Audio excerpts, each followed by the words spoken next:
જય સમાજ આવો આજે આપણે જાણીએ શ્રી કચ્છ ગુર્જર ક્ષત્રિય સમાજનો ઇતિહાસ।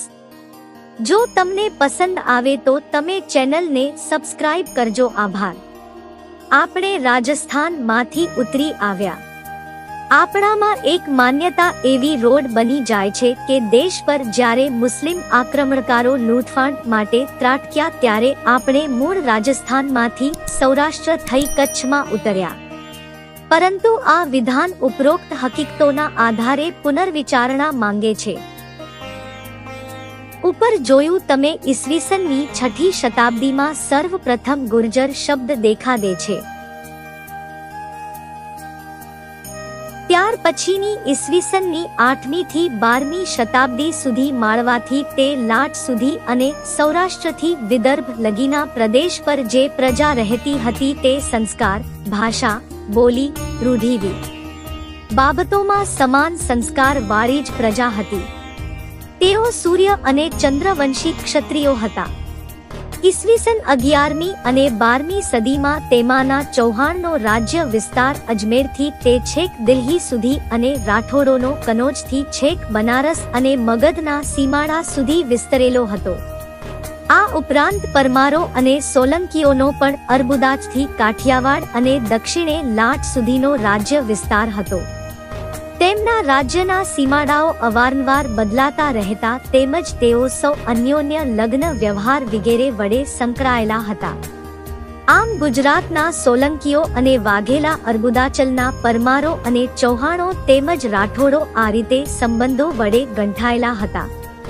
આ સમય જેને આપણે રાજસ્થાન કે રાજપૂતાના તરીકે ઓળખીએ છીએ તે પ્રદેશના સીમાડાઓ હજુ તે સ્વરૂપે નિશ્ચિત અને સાકાર બન્યા નહોતા। આથી આપણે ઈ.સ.ની 12મી શતાબ્દીમાં દેશના મધ્ય ભાગમાંથી તેમજ ગંગા જમુના પ્રદેશમાંથી એટલે કે વિશાળ ગુર્જર દેશમાંથી કરી કચ્છમાં ઉતરી આવેલ ગુર્જરો છીએ તેમ કહેવું જ વધુ યોગ્ય થશે। ઈસવીસન 1179ની સાલમાં કચ્છમાં આવી વસ્યા। આપણા વહીવંતા અને બારોટોના ચોપડાઓના આધારે સિદ્ધ થયેલ આ મૂળભૂત વિધનને સ્વીકારી લઈએ તો એ સંબંધમાં વધુ વિચાર કરતા આપણને એમ લાગશે કે આવી કોઈ નિશ્ચિત અને રૂઢ લાલ રેખાને વળગી રહેવું વ્યવહાર નથી। સૌ પહેલા આ સમય મર્યાદાથી ઓછામાં ઓછા 5-7 શતાબ્દી પહેલાથી કચ્છમાં ગુર્જર ક્ષત્રિયો થોડા વધુ પ્રમાણમાં પણ વસતા હતા તેમ ઇતિહાસકારો આપણને જણાવે છે। 7મી શતાબ્દીમાં અજમેર વસાવનાર અજયપાલ ચૌહાણને ખિલાફતનું લશ્કર અજમેર પર હલ્લો કરવા તરી માર્ગે કચ્છના બંદરે ઉતરવાનું છે। તેવો દૂત દ્વારા સંદેશો મળતા તે પરદેશીઓનો દરિયા કિનારે જ પ્રતિકાર કરવા અજયપાલ ચૌહાણ આ સ્થળે આવ્યા। આ સ્થળ અનુકૂળ અને નિર્ભય જણાતા અહીં જ પડાવ નાખી દરિયા કિનારે ચોકી કરતા રહ્યા। આ વખતે તેમને જોગીઓની જમાતનો બહુ મોટો સાથ મળ્યો। યવનો સાથેના ઘોર સંગ્રામમાં ઈસવીસન 185માં તેઓ સ્વર્ગ લોક સિધાવ્યા। અજયપાલ પાલી શાખાના ચૌહાણ હતા। અંજારમાં ગંગાના નાકે ત્રુંડમાં આવેલ દેશમાં અજયપાલની મૂર્તિ છે। આજે પણ અંજાર ગામ અને અજયપાળ ઘણી એવી લોકોક્તિ જાહેર અને પ્રચલિત છે। અંજારમાં અજયપાળનો વાસ છે। ધીમે ધીમે અજયપાળના આ મઠની આસપાસ વસ્તી થઈ અને ગામ વસ્યું। ગામ તરીકે તેનું તોરણ 806માં બંધાયું। પ્રારંભમાં ત્યાં કેટલાક વખત કાઠીઓની વસ્તી હતી। અજયપાળની સાથે આવેલા ચૌહાણો કુટુંબો ત્યાર પછી પણ આ પ્રદેશમાં રોકાઈ ગયા હોય તેવું કેમ ન બને? એક ઇતિહાસકાર કહે છે તેમ અજયપાળ સાથે આવેલા ચૌહાણોના વંશજ હાલ ખંભરામાં છે। તેઓ આજે પણ અજયપાળને કુળદેવ તરીકે પૂજે છે। ઉપર જોયું તેમ કચ્છ મૌર્ય, ક્ષત્રય, ગ્રીક અને ગુપ્ત સત્તાઓના વર્ચસ્વ હેઠળ હતું। તેમના સિક્કાઓ બી કચ્છમાંથી મળી આવે છે। સંવંત 600ની આસપાસ ગુર્જર જાતિનું આગમન ઉત્તર ગુજરાતની ભૂમિ પર થયું। ગુર્જર સંસ્કૃતિના ગર્ભાધાન કાળથી કચ્છ તેમાં સામેલ છે। એ ગુર્જરોના વંશજ તરીકે પોતાના સંસ્કાર સાચવી રહી હોય એવી નામે ઓળખાતી વાગડની કેટલીક ક્ષત્રિય જતો આજે પણ વાગડમાં છે. આ પછીના સમયમાં ગુજરાતમાં ચાવડા, રાષ્ટ્રકૂટો, પ્રતિહારો વગેરેની કેટલીય નાની જામે છે અને એ કાળ દરમિયાન થઈ જશે અથવા તો ઉત્તરતી સાથે ગુજરાતના રક્ષણ માટે યુદ્ધો ખેલાયા છે. મૂળાજ સોલંકી જ્યારે એક તરફથી તેના પર સંપાદકનો રાજ અને દક્ષિણ તરફથી તેલંગાણા રાજ તેના પતિ ચડાઈ કરી ત્યારે કચ્છમાં આશ્રય લઈ અમુક વખત રહ્યા હતા.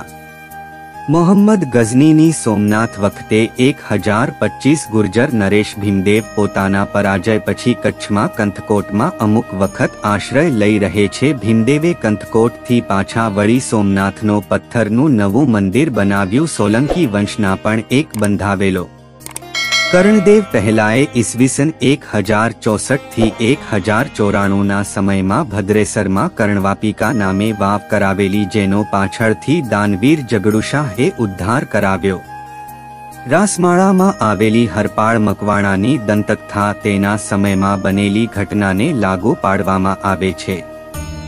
આ મકવાણાઓ કચ્છમાં માકટપર પરથી ઓળખાય હોવાની પણ એક માન્યતા છે. આ મકવાણાઓનું કચ્છમાં એક વખત વર્ચસ્વ હશે તેવો સૂચક ગેડીમાં ઈસવીસન 1212નો ચંડેસર મકવાણાનો પાળ્યો છે. આ જ પ્રમાણે કચ્છમાં વાઘેલાઓની પણ વસાહતો હતી તેવા નિર્દેશો મળે છે. આમ આપણા પૂર્વજો કચ્છના મહારાજાઓ શ્રી જામ લાખાજી જોધાણી સાથે કચ્છમાં જઈ ધાણેટી ગામે આવ્યા તેમ ગૃહિત માની લઈએ તો તે પહેલા પણ કચ્છમાં ગુજર, ક્ષત્રિય, રાજપૂત પરિવારો વસતા હતા તેવું જણાય છે. હવે નીચેના બે અવતરણો જોઈએ. સુગ્ન જ્ઞાતિ બંધુઓ. આપણી જ્ઞાતિના નામ સંબંધી મેં જાતે આજથી 9 વર્ષ અગાઉ બારોટોને અમારા કારખાને ખાસ નામની જ શોધ માટે બોલાવી ભગીરથ પ્રયત્ન કરી પ્રાચીન કાળની લગભગ 69 પેઢી સુધી ચોપડાઓ તપાસ્યા હતા. તેમાં અમારી વંશાવલીનું નિરીક્ષણ કરતા મને જે કઈ શોધ મળી છે તે આજ આપણી જ્ઞાતિ પાસે નિવેદન કરું છું. પ્રથમ સૂર્યવંશી ક્ષત્રિય માધ્યદીન શાખા, ઋગ્વેદ, શંકગોત્ર, 3 પ્રવરની યજ્ઞોપવિત ધારણ કરવાનો અધિકાર. તેમના નામો આપવા અંગીરા, અગસ્ત્ય, પ્રથમ અવંટક શોઢા. પાછળથી ગુજરાતમાં આવી મરસરગઢ પર ચડાઈ કરી વિજય કરી ત્યાંની ગાદી ભોગવી જેથી ગુર્જર મકવાણા કહેવાણા. પાછળથી શંભિયાળા ગામમાં યુદ્ધ કરી મહારાઓ શ્રી લાખાજીની સાથે કચ્છમાં જઈ ધાણેટી ગામમાં રહ્યા અને ત્યાંથી ક્રમે અંજાર વગેરે ગામોમાં આવ્યા. મારી વંશાવળી શ્રી હરિદાસ વિશ્રામ મકવાણા, અભ્યુદય પ્રકાશ, સંવંત ફાલ્ગુન 1973 ના અંકમાંથી. જાડેજાઓના મૂળ પુરુષ જામ લાખા જોધાણીના પુત્ર જામ રાયધરતાના વખતમાં એટલે સંવંત 1234 અને ઈસવીસન 1179 માં પટેલ મારુ ગાંગાએ આવી તોરણ બાંધવાનું ભાટ લોકોના ચોપડામાંથી નીકળે છે અને તેની સાથે મારું લાડવા ખોડિયાર મકવાણા લગભગ 25 શાખાવાળા કુંભારો સૌરાષ્ટ્ર, કાઠિયાવાડ અને હાલારમાંના ગામોમાંથી આવી વસ્યા અને આગળ જતા ધાણેટીથી 18 ગામોમાં જઈ વસ્યા. જીવરામ માંડળ પટેલ, અભ્યુ પ્રકાશ, જ્યેષ્ઠ 1970. સોલંકી વંશ અને માધાપર નામના લેખ આપણા સમાજના પત્રોમાં હાલ પ્રગટ કરવામાં જણાવેલ તેના વિદ્વાન લેખક એવું પ્રતિપાદિત કરતા જણાય છે કે આશરે 1500 વર્ષ સૌરાષ્ટ્રના હાહાગવડ ગામમાં શ્રી હાગ અભેસીન સોલંકી વસતા હતા. તેમજ એક પુત્ર નામે શ્રી વાહરો હતા, જે અત્યારે સોલંકી વંશના દાદા શ્રી વાહરાદાદા તરીકે પૂજાય છે.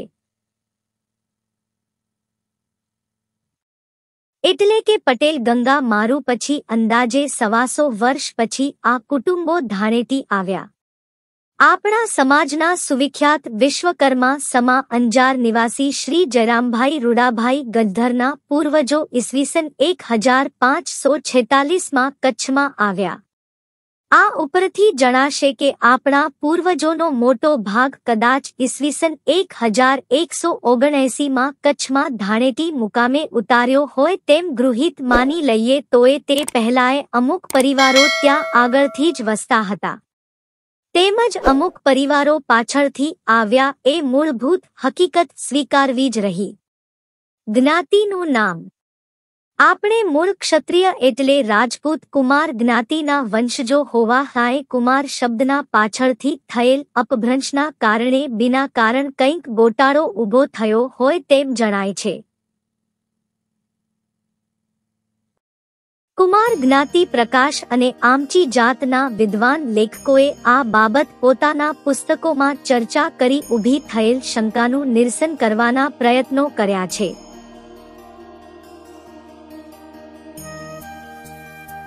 આપણી સમાજની કેન્દ્રિત વરિષ્ઠ મહાસભાની સ્થાપના થતા મહાસભાએ આપણે મૂળ કચ્છના નિવાસી ગુર્જર ક્ષત્રિયો છીએ તેમ દર્શાવવા સમાજનું નામ શ્રી કચ્છ ગુર્જર ક્ષત્રિય સમાજ રાખવાનો આવકારદાયી નિર્ણય કર્યો છે.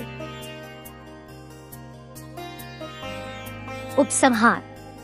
ઉપરોક્ત હકીકતોને ધ્યાનમાં લેતા એમ ચોક્કસપણે કહી શકાય કે આપણે સૂર્ય અને ચંદ્રવંશી રાજપૂતો છીએ. ઈ.સ.ની 7મી થી 12મી શતાબ્દી દરમિયાન આપણે દેશના મધ્ય વિભાગમાં આવેલ ગુર્જર પ્રદેશ, અર્બુદાચલ, માલવ, અજમેરથી દિલ્હી અને કનોજથી બનારસ તેમજ માળવાના પ્રદેશમાં વસતા ગુર્જર ક્ષત્રિયોના વંશજો છીએ.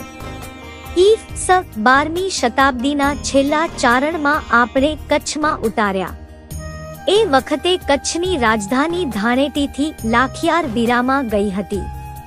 એટલે આપણા પૂર્વજોને ખાલી પડેલ રાજધાનીનું સ્થળ વધુ અનુકૂળ જણાતા ત્યાં ઈસવીસન 1179 માં પટેલ ગાંગા મારુની આગેવાની હેઠળ તોરણ બાંધ્યું અને ઈસવીસન 16મી શતાબ્દીમાં અંજાર અને ભુજની વ્યવસ્થિત રીતે સ્થાપના થતા આપણો સમાજ પણ એ અરસામાં આ બંને શહેરોની આજુબાજુના ગામોમાં જઈ વસ્યો. આ સમય દરમિયાન પણ આપણા એ પૂર્વજો ગાયોની વારે ધાવામાં ય તેવા જ નિમિત્તના ધર્મયુદ્ધોમાં કે અથડામણોમાં શૂરાપૂરા થઈ અને તેમના પાળિયાઓ આજે પણ કચ્છમાં તેમની કીર્તિગાથા રૂપે ઊભા છે. ત્યારબાદ ભારતમાં જ્યારે રેલવેઓ નાખવાનું કામ મોટા પાયા પર શરૂ થયું ત્યારે આપણા પૂર્વજોએ ઈસવીસન 1865ની આજુબાજુમાં આવા વધુ અનુકૂળ વ્યવસાયની શોધમાં કચ્છમાંથી અભિનિષ્ક્રમણ કર્યું. ઈ.સ. 1975ની આજુબાજુમાં પુરુષાર્થી આવા ઠેકેદારોની અનેક વણઝારો સમગ્ર દેશ પર ફરી વળી. આ વ્યવસાયમાં પોતાની આગવી અને વિશિષ્ટ નૈસર્ગિક પ્રતિભાના કારણે તેઓએ મોટા ભીષણ કટીગો અને વિશાળ પુલોના બાંધકામો સફળપૂર્વક પાર પાડી વિરલ અને ભવ્ય સિદ્ધિઓ હાંસલ કરી. એટલું જ નહીં પરંતુ સમાજને આર્થિક સ્થિરતા અને સદ્ધરતા આપી. આ બધા કામોનો અગર સંકલિત અહેવાલ પ્રગટ કરવામાં આવે તો જણાશે કે રેલવેના લગભગ મોટા ભાગના કામો આપણા એ અશિક્ષિત અને સરળ પરંતુ પુરુષાર્થી પૂર્વજોએ કરેલા છે. આજે પણ ભારતના મુખ્ય રેલવે જંકશનોની આજુબાજુ આપણો કેન્દ્રિત બની વસેલો છે. તેનું રહસ્ય પણ એ જ છે કે મૂળ ઠેકેદાર તરીકે આવેલા સમાજ બાંધવો તે સ્થળો ઠરીઠામ બની સ્થાયી થયા અને અન્ય વ્યાપારી અને વ્યવસાયિક સાહસોમાં પડ્યા. અને છેલ્લે આ રૂપરેખા તૈયાર કરવામાં કુમાર જ્ઞાતિ પ્રકાશના વિદ્વાન લેખક અંજાર નિવાસી શ્રી માનભાઈ રામજી પટેલના પૌત્ર શ્રી રસિકલાલ જીવરામ પટેલે પ્રેમ અને પરિશ્રમ પૂર્વક તૈયાર કરી આપેલ નોંધ મને ઘણી ઉપયોગી બની છે. એ દૃષ્ટિએ હું શ્રી રસિકલાલનો હાર્દિક આભાર માનું છું. સંકલગઠન અને મોટીનાથ 18 ગામોના આવા સંકુલે પોતાનું આગવું વ્યક્તિત્વ અને સંગઠન જાળવી રાખવા પોતાના ગામનું તેમજ સર્વ માટે સામાન્ય એવું કેન્દ્રીય સ્વરૂપનું વહીવટી માળખું ઊભું કર્યું અને તેને નિભાવ્યું. આવું પરિવર્તન યા રૂપાંતર ચોક્કસ ક્યારે અને કેવા ક્રમમાં થયું યા કેવા પ્રકારના પરિબળોએ તેમાં ભાગ ભજવ્યો તે અત્યારે કહેવું મુશ્કેલ છે. તો તેનો અત્યારનો ઘાટ અને આકાર ઓછામાં ઓછા 250 થી 300 વર્ષો પહેલા ઘડાયો હોવો જોઈએ તેમ સહેજે કલ્પી શકાય. આ વ્યવસ્થા કેવી સૂઝબૂઝ તેમજ વ્યવહારિક દીર્ઘદ્રષ્ટિપૂર્વક ઊભી કરવામાં આવી તેમજ તેમાં લોકપ્રતિનિધિત્વની ઉમદા લોકશાહી પ્રણાલી કેવી સુરુચિપૂર્વક ગૂંથી લેવામાં આવી તે જોઈ આજે પણ આપણને આનંદ આશ્ચર્ય થાય છે. પ્રત્યેક ગામને પોતાની આગવી નાત કે પંચાયત હતી અને તેના ઉપર હતી મોટી નાત જેવી મધ્યસ્થ સાર્વભૌમ સંસ્થા જાણે 18 પાંદડીઓને પોતામાં ગૂંથી લેતો પુષ્પનો મધ્યસ્થ કોશ.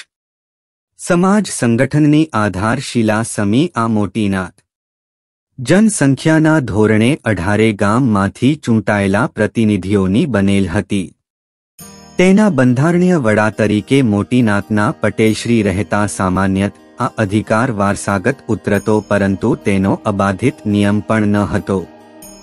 સમાન સંસ્કાર ઇતિહાસ વસવાટ ભાષા અને રીતિરિવાજવાળા આપણા સમાજના અગ્રેસરોએ મોટી નાત દ્વારા સમાજના પોતાના વહીવટ તેમજ વ્યવહારિક પ્રસંગો સંબંધમાં સમાજમાં અનુપાલન માટે ધારાધોરણો અને નિયમો ઘડ્યા તેમજ પ્રણાલીઓ સ્થાપિત કરી તેમાં કેટલી બધી વિશાળ ઉદાર દ્રષ્ટિ તેમજ સર્વલોક હિતાવહ ભાવના તેઓને જાળવી છે.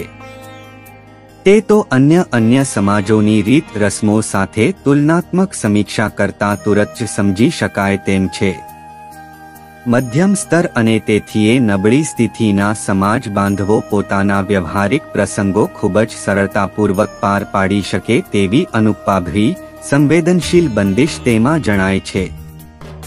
સગપણ અને લગ્ન પ્રસંગો વખતે આર્થિક તેમજ સાધન સામગ્રીની ફરજિયાત લેવડદેવડનું ખૂબ જ સામાન્ય પ્રમાણ, વર કે કન્યા વિક્રય યા દહેજ જેવી પ્રથાઓનો સદંતર અભાવ તેમજ વિધવા વિવાહ સંબંધમાં માનવતાવાદી વાસ્તવિક ઉદાર અભિગમ. વર્ષો પહેલા પ્રસ્થાપિત અને પ્રતિષ્ઠિત કરેલ આવી ઉદાર પ્રણાલી માટે આજે પણ આપણે સકારણ ગૌરવ અનુભવી આપણા સરળ અને નિરાડંબર પૂર્વજોની વ્યવહાર દક્ષતા અને દીર્ઘદ્રષ્ટિને અભિનંદીએ છીએ. મોટી નાત આમ એક તરફથી સમાજની ધારાસભા હતી તો બીજી રીતે તે સર્વોચ્ચ અદાલત હતી. ગામની નાતો ઘરમેળે જે પ્રશ્નો કે સમસ્યાઓનું નિરાકરણ લાવી શકે નહીં તેવી બાબતો મોટી નાત સમક્ષ તેના અંતિમ નિર્ણય માટે રજૂ કરવામાં આવતી. આવા નિર્ણયો લાગતા વગતા પક્ષો માટે બંધન કરતા ગણાતા. તેની નિયામક દંડનશક્તિનો પ્રભાવ પ્રબળ અને વ્યાપક હતો. મોટા શ્રીમંતો અને બડેખાઓ પણ મોટી નાતના એ પ્રભાવી વર્તુળમાં પ્રવેશ કરતા વિનમ્રભાવે પાઘડી ઉતારી તેના અધિકાર અને વર્ચસ્વને શિરોમાન્ય ગણતા. સમાજના નિયમોની અવગણના કે અતિક્રમણ માટે યા મોટી નાતના ગૌરવના અનાદર માટે સમાજના સભ્યોનો દંડ કરવામાં આવતો. અપવાદરૂપ ધૃષ્ટતા માટે નાત બહારના અંતિમ શસ્ત્રનો પણ પ્રયોગ થતો. અત્યારે હવે જ્યારે જ્ઞાતિ સંસ્થાઓની દંડશક્તિરૂપી દાઢો રાજકાયદા દ્વારા કાઢી નાખવામાં આવી છે અને બીજે છેડે વ્યક્તિ સ્વાતંત્ર્યની ભાવના વકરી જઈ ઉદંડતાના ઓવારે આવા ઊભી છે ત્યારે ઉપરની વાતો ખાસ કરી આજની આપણી યુવાન પેઢીને કદાચ કૌતુકયુક્ત અને ક્લિષ્ટ પણ લાગે. પરંતુ એ જમાનો તો નાત એ ગંગાનો પ્રવાહ છે. નાતે મરવું અને નાતે તરવું તેવી તેમજ સંઘ શરણમ ગચ્છામી જેવી સમાજ પ્રત્યે પારિવારિક આત્મીયતાની ભાવનાનો હતો. જેણે સમાજ સંગઠનને અનેક મુસીબતોની સામે અણનમ અખંડને અક્ષુરણ જાળવી રાખી તેનું સદા સંવર્ધન કર્યું. આમ તો મોટી નાતની ક્ષિતિજ પર અનેક નામો ચમકી ગયા જણાય છે. પરંતુ તેમાંય કુંભારિયા નિવાસી શ્રી હીરજીભાઈ ગંગદાસ વેગડનું નામ નિર્દેશ યોગ્ય ગણાય. તેઓએ મોટી નાતના મહાનુભાવ પટેલશ્રીના સક્રિય સહયોગમાં રહી વર્ષો લગી મોટી નાતની ઉમદા અને અભિજાત સેવાઓ કરી તેને અનેક ઝંઝાવતોમાંથી સફળતાપૂર્વક પાર ઉતારી. આમ અત્યારે સર્વનોમુખી વિકાસની વિચારણા અને આયોજન જે વ્યાપક સંદર્ભમાં થઈ રહ્યા છે તે દ્રષ્ટિએ સમાજના શૈક્ષણિક સંસ્કારિક અને આર્થિક પુનરુત્થાનનું આયોજન મોટી નાતે વિધિવત વિચાર્યું હોય તેવું ક્યાંય નોંધાયું નથી. મોટીનાથ બહુધા સમાજના ધારાધોરણની નિગરાની તેમજ સગપણ કે લગ્ન પ્રસંગ સંબંધમાં ઉપસ્થિત થતા મતભેદો યા ભાગીદારો વચ્ચેના વૈમનસ્યનું નિરાકરણ લાવવાનું કાર્ય કરતી. આવશ્યકતા અનુસાર મોટીનાથના પટેલશ્રીના આદેશ અથવા કોઈએ પોતાના કેસના તાત્કાલિક નિરાકરણ માટે કરેલ ખાસ અરજીને અનુલક્ષીને મળતી. આવા પ્રસંગે અરજી કરનારને મોટીનાથનું પૂરું કે આંશિક ખર્ચ આપવું પડતું. સમાજમાં શિક્ષણ અને સંસ્કાર વિકાસની પ્રવૃત્તિઓનું કાર્ય તો અન્ય મંડળો સંસ્થાઓ દ્વારા જુદે જુદે સમયે હાથ ધરવામાં આવ્યું છે. મોટીનાથની કટોકટી. આ બધી વાતો પર વિચાર મગ્ન બની ચાલતા આપણે સહસા ઈસવીસન 1942ના મહત્વના સીમા ચિહ્ન પર આવી અટકીએ છીએ. અહીં સારી એવી ભીડ જામી છે. વળી વાતાવરણમાં એ ગરમી અને ધમાલ પણ અસામાન્ય ગણાય છે. તપાસ કરતા જણાયું કે સમાજ ક્ષેત્રે નાનો એવો ધરતીકંપ ધરણી ધ્રુજાવી ગયો. પરિણામે મોટીનાથના ગૌરવવંત અને પ્રભાવી ઘુમ્મટમાં ખાસી મોટી તિરાડ પડી ગઈ. મોટીનાથની સ્થાપિત નેતાગીરી અને સમાજના કેટલાક યુવાનો વચ્ચે એક કેસ અંગે ઊભા થયેલ ગજગ્રાહમાં યુવાનોએ મોટીનાથના નાથ બહાર મૂકવાના અધિકારનો છડેચોક લલકાર્યો. જમા થયેલ મેદનીમાં બંને પક્ષે આવેશપૂર્વક જોરદાર દલીલો થતી હતી. હકીકતમાં ત્યારથી હતપ્રભ અને કિંકર્તવ્ય મૂઢ બની ગઈ. આપણે ઉપર જોયું તેમ ઈસવીસન 1952 થી 1971ના 19 વર્ષના લાંબા ગાળા દરમિયાન સમાજમાં તંત્રાભાવ અને શૂન્યાવસ્થા જેવી ચિંતાજનક પરિસ્થિતિ રહી. શિક્ષણ વિકાસ ક્ષેત્રે ઉપર મુજબ સામૂહિક અને વ્યક્તિગત પ્રયાસો અવશ્ય થતા રહ્યા તો એ સમગ્ર સમાજના સંગઠન અને વહીવટની દ્રષ્ટિએ સારાએ ભારતવર્ષમાં વેરવિખેર વિવિધ સ્થળે પથરાયેલ અનેક નાની મોટી વસાહતોને વહીવટી અને બંધારણીય એક સૂત્રતામાં તેમજ ભાવાત્મક એકતામાં પરોવી લેતી મોટીનાથ જેવી મધ્યસ્થ સંસ્થાનો સદંતર અભાવ હતો. આ ગાળા દરમિયાન સમાજ સંગઠનને જીવિત રાખવાનો યશ મહદ અંશે યુવક મહાસભા અને શ્રી નૂતન કેળવણી મંડળ રૂપ સમાજ વટ વૃક્ષની 2 વડવાઈઓને ફાળે જ નોંધાતો રહ્યો.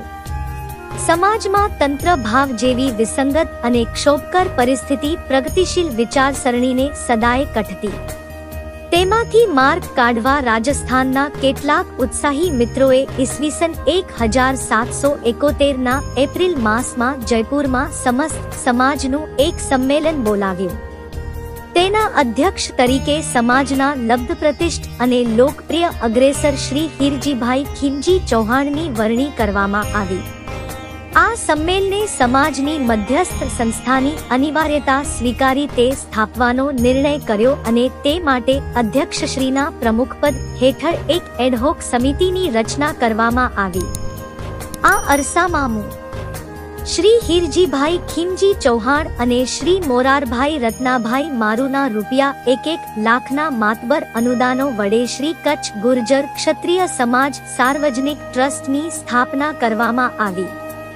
જયપુર અધિવેશનમાં સમાજની કેન્દ્રીય વરિષ્ઠ મહાસભા સ્થાપવાના સુયોગ્ય અને જરૂરી નિર્ણયના કારણે સમાજમાં ઉત્સાહ અને જાગૃતિની અભૂતપૂર્વ લહેર ફરી વળી.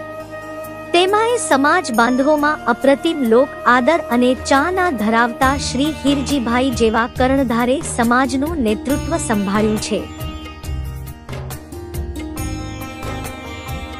એ હકીકતે સોનામાં સુગંધની જેમ લોક ઉત્સાહમાં અનેક ગણો વધારો કર્યો. જયપુર બાદ થોડા વખત પછી ઔરંગાબાદમાં મરાઠાવાડ વિભાગનું સ્નેહ સંમેલન મળ્યું અને તેમાં કેન્દ્રીય મહાસભા સ્થાપવાના જયપુરના નિર્ણયને પ્રબળ સમર્થન આપવામાં આવ્યું. ત્યારબાદ ઈસવીસન 1972નું સીમાચિહ્ન આપણી યાત્રામાં અને સમાજના ઇતિહાસમાં સદાય યાદગાર બની રહેશે. આ વર્ષે રાયપુરમાં ભરવામાં આવેલ સમાજ સંમેલનમાં પ્રચંડ માનવ મહેરામણ ઉમટ્યો. ઉપરાંત સમાજ સમસ્તની વિવિધ સ્થળે આવેલી સર્વ નાની મોટી વસાહતોએ પોતાના અધિકૃત પ્રતિનિધિ તરીકે મનોનીત કરીને મોકલેલા ભાઈઓની પણ ખૂબ જ વિશાળ ઉપસ્થિતિ હતી. બૃહદ સમાજના આવા અધિકૃત ભાઈઓના સર્વાનુમતિ નિર્ણય દ્વારા પ્રચંડ માનવ મેદનીના અપૂર્વ ઉત્સાહ વચ્ચેતા 3 જૂને 1972ના શુભ દિને આપણા સમાજની મધ્યસ્થ મહાસભાની સ્થાપના સમારોહપૂર્વક સંપન્ન બની. મહાસભાના સંમેલનની સાથોસાથ વિદ્યાર્થી પરિષદ અને શ્રી નૂતન કેળવણી મંડળ કચ્છના અધિવેશનો પણ આગળ પાછળ ભરવામાં આવ્યા. આમ કુલ 6 દિવસનો આવો ભરચક સમારોહ રાયપુરના આંગણે તેમજ સમાજની તવારીખમાં અપૂર્વ હતો. મહાસભાની સ્થાપના વડે જ્યાં જ્યાં સમાજ મંડળો હતા તે વધુ વ્યવસ્થિત અને કાર્યશીલ બન્યા. જ્યાં મંડળો ન હતા ત્યાં વિધિવત સ્થાપવામાં આવ્યા. સમસ્ત સમાજમાં આમ 108 ઘટકો મહાસભાના ઉપાંગો તરીકે મહાસભાની માન્યતા પ્રાપ્ત કરી ભાવાત્મક એકયમાં પરોવાયા અને એ રીતે મહાસભાનો અધિકાર વર્ચસ્વ તેમજ આદેશ અને માર્ગદર્શન દેશના એક છેડેથી બીજા છેડા લગી પરમપૂર્વક શિરોમાન્ય ગણવામાં આવ્યો. આ સર્વ ઘટકોએ મહાસભાના આદેશ અનુસાર પોતપોતાના વિભાગોમાં સમાજ કલ્યાણની જીવન નિર્વાહ માટે જરૂરતમંદોને આર્થિક સહાય, ઔષધોપચાર અને શિક્ષણ પ્રચાર માટે સહાયવી જેવી પાયાની પ્રવૃત્તિઓ શરૂ કરી દીધી. ઉપરાંત સમસ્ત સમાજની વિશાળ જરૂરિયાતોની દ્રષ્ટિએ મહાસભાએ જ્યારે પણ આર્થિક સહાય માટે ટહેલ નાખી ત્યારે સર્વ ઘટકોએ તેનો ખૂબ જ પ્રોત્સાહક અને ઉષ્માભર્યો પ્રત્યુત્તર વાળ્યો. આ ઉપરાંત મહાસભાએ સમાજના પ્રચલિત રીત રિવાજોની છાનબીન અને અભ્યાસ કરી તે અંગે પોતાની ભલામણો રજૂ કરવા એક સમિતિની રચના કરી. સમિતિએ વર્તમાન સમયને નજર અંદાજ રાખી કરેલ ભલામણોને સ્વીકારવામાં આવી. આ સંબંધમાં સમૂહ લગ્નની મહત્વની અને ઉપકારક પ્રવૃત્તિનો ખાસ નિર્દેશ કરવો રહ્યો. મહાસભાના આદરણીય પ્રમુખ શ્રી હીરજીભાઈએ ધનબાદમાં પોતાના સુપુત્રના લગ્ન પ્રસંગે સમૂહ લગ્નોના શ્રી ગણેશ કરેલ. ઉપરાંત સમાજના શ્રીમંત ભાઈઓ પોતાના સંતાનોના લગ્નો સમૂહ લગ્ન આયોજનમાં જોડાઈ ઉજવે તેમજ આવા સમૂહ લગ્ન સમારંભો એક સાથે દેશમાં વિવિધ સ્થળોએ ઉજવવામાં આવે તેવો તેમનો આગ્રહ રહ્યા જ કરતો. કહેવાય છે કે જેવી ભાવના તેવી સિદ્ધિ, તેમ સમાજે પણ આ જનકલ્યાણની પ્રવૃત્તિને ખૂબ જ ઉત્સાહપૂર્વક અપનાવી છે. આજે એક જ સમયે હવે અનેક સ્થળે સમૂહ લગ્નોના આયોજન હાથ ધરાઈ રહ્યા હોય. વિવિધ સ્થળોએ વસતા સમાજ બાંધવો લાંબી મુસાફરીના ખર્ચે અને પરિશ્રમ વિના જ આજુબાજુમાં યોજાતા આવા સમારંભોનીમાં સરળતાપૂર્વક જોડાઈ શકે છે. મધ્યપ્રદેશ, બિહાર અને બંગલાના ઇતર સમાજો તેમજ ખ્યાતનામ અને પ્રતિષ્ઠિત પત્રોએ આવા સમૂહ લગ્ન સમારંભોની અહોભાવ અને આશ્રયપૂર્વક નોંધ લઈ તેની ભરોભાર પ્રશંસા કરી છે. આવી જ રીતે મહાસભા કુમાર અને કુમારીઓના સગપણો ગોઠવવામાં પડતી હાડમારીઓ દૂર કરવાની સમસ્યા પણ ગંભીર ભાવે વિચારી રહી છે. સૌના સ્નેહમય સહયોગ વડે તેનું યોગ્ય અને સુખદ નિરાકરણ પણ સાધી શકાશે.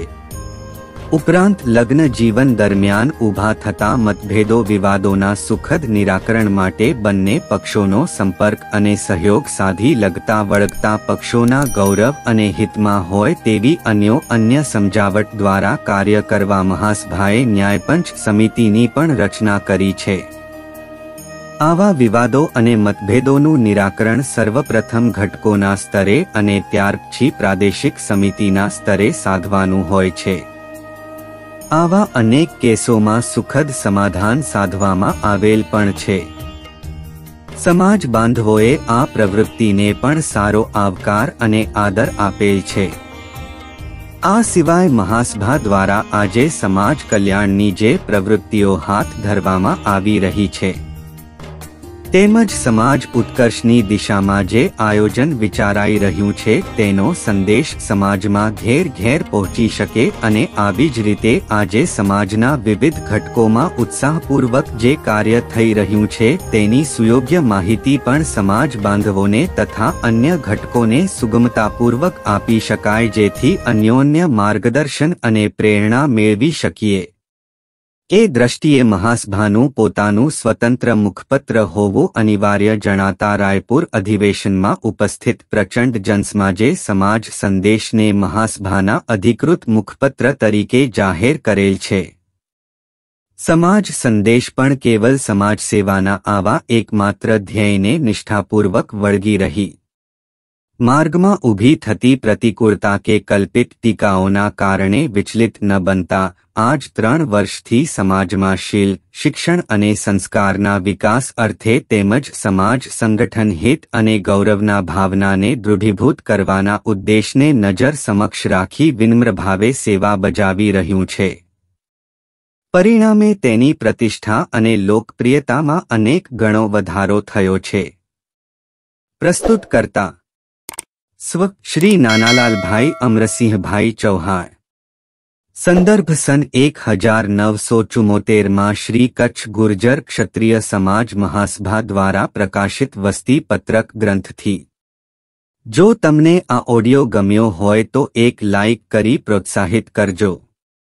આપનો એક લાઇક અમારા માટે ઘણો મોટિવેટ છે. જય સમાજ, વંદે સમાજ, જય દ્વારકાધીશ.